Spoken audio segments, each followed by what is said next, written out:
Darling, darling, come here. Sit at Mama's knee or on one of my legendary hips. There's plenty of room. And let me tell you a story that will shake your soul and sculpt your spirit. This isn't just a story about padding, honey. No, this is a Cinderella story, but with more glitter, a fiercer fairy godmother, and a pumpkin carriage that had a BBL. This is my epic, my symphony, my war and peace, but with better wings and a climax that will leave you breathless. Picture it, my little cherubs, the dark ages, the great dusty plains of my youth. I was a scrawny praying mantis of a queen, a Q-tip with delusions of grandeur. I had a waist snatched by the gods, yes, but from the waist down, nothing. I was a lollipop, a question mark where an exclamation point should be. I had less going on behind me than a blank canvas, and honey, a blank canvas is just an opportunity waiting for a masterpiece.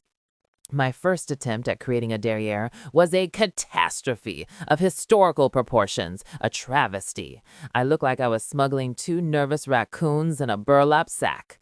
I, in my desperation, committed a cardinal sin. I sacrificed my Grandma Edna's prize cushions, the ones with the scratchy rose-patterned tapestry that smelled like mothballs and shattered dreams. I safety-pinned them to a pair of tights so ancient they had witnessed the premiere of the birdcage. I waddled into that club, a vision in desperation, a walking, talking tribute to bad decisions. The silence that fell was deafening. You could hear a sequin drop. And then from the shadows came a voice that could cut glass. It was Chlorophyll, a vicious angel, a queen so old she'd padded with actual stone tablets. She looked me up and down, took a long drag from her cigarette, and said, "Oh, honey, bless your heart. Did you sit on a wet paper bag, or are you just happy to see me? I can't tell, and that's the tragedy." I was crucified, roasted. I was served up with the side of coleslaw. I spent the entire night leaning against the wall, not serving Vogue, but because my safety pins were screaming for mercy. I was serving early bankruptcy realness, and the bailiffs were coming. But then, my darlings, then came the dawn, the vision, the revelation that would change my life forever. I saw her, Madame Ovation, a queen so statuesque, so geometrically perfect, she looked like she was drawn by a Renaissance master who was also a very, very thirsty gay man. She wasn't just a woman, she was a continent. She had valleys and peaks. When she walked, it wasn't a walk, it was a tectonic shift. Her hips were a promise whispered on the wind. Her ass was a standing ovation waiting to happen. It wasn't just padding, it was a masterpiece, a declaration of war on mediocrity. I crawled to her dressing room, my tears cutting rivers through my cheap, cakey foundation. "Madame," I whimpered, my voice a broken whisper, "your shape, it's a religious experience. I saw you, and I have seen the face of God, and she has hips for days." She took my chin in her bejeweled hands, her eyes holding all the wisdom of 1,000 pageant mothers. "Child," she breathed, her voice like velvet and thunder, "what you see is not foam. It is a dream given form. It is the physical manifestation of swagger. You are not stuffing your tights, darling. You are building the pedestal upon which your legend will stand. You are building your own damn throne." It was like the heavens opened and a disco ball descended, shining a light directly on my destiny. I saw the light, and honey, it was shaped like an hourglass.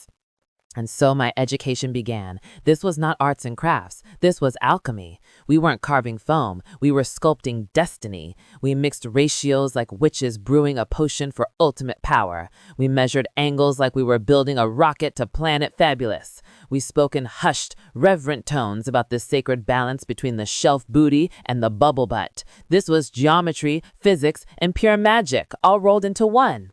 I remember the night I created my first real set of hips. The hot knife in my hand felt like Excalibur. The smell of melting potential filled my apartment. It was the scent of ambition, and a little bit of toxic fumes, but mostly ambition. I was like Dr. Frankenstein, but fabulous. I was creating a monster of sex. I sculpted and I sanded. I prayed to the drag gods. I primped and I polished. I was sweating like a sinner in church, but I was creating a miracle. And then, the moment of truth, I slipped them on. I slid into my tights. I zipped up that skirt, a simple black skirt that was about to become the curtain for a revolution. I took a deep breath and I turned to the mirror. I saw her, the woman I had always been inside, the goddess who had been trapped in a boy's body screaming to get out. She wasn't screaming anymore. She was standing there in silent, majestic, curvaceous glory. I didn't just see a drag queen in a mirror. I saw Anastasia. My soul, my true, fabulous, unapologetic soul finally had a shape. It had curves. It had power. It had a silhouette that could end wars and start parties. I wept, darling. I wept like a baby who had just discovered the meaning of fabulous.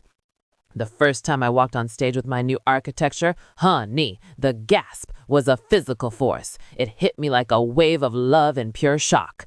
The spotlight didn't just illuminate me, it bowed down. It knew it was in the presence of greatness. My hips didn't just sway, they told a story of heartbreak and triumph. My ass didn't just exist, it gave a sermon on the mount, and the mount was juicy. I was no longer just performing, I was reigning. I was a walking work of art, a mobile monument to audacity. Men offered me their credit cards. Women offered me their husbands. I was power, darling. Pure, unadulterated, curvaceous power. I was the king of the world, and my kingdom was built on these two glorious hills. So to every single one of you beautiful baby queens out there, struggling with socks and bubble wrap, feeling lumpy and defeated, looking in the mirror and seeing a haunted teapot when you deserve to see a goddess, listening to mama. Hear me now. You are not a collection of spare parts. You are not a walking couch cushion. You are a potential masterpiece. Your body is the canvas, and your padding is the brushstroke of genius. You deserve to feel that earth-shattering, soul-quaking, heart-stopping moment when you look in the mirror and the woman of your dreams looks back, not as a stranger, but as your true self, the you that you have always known you were.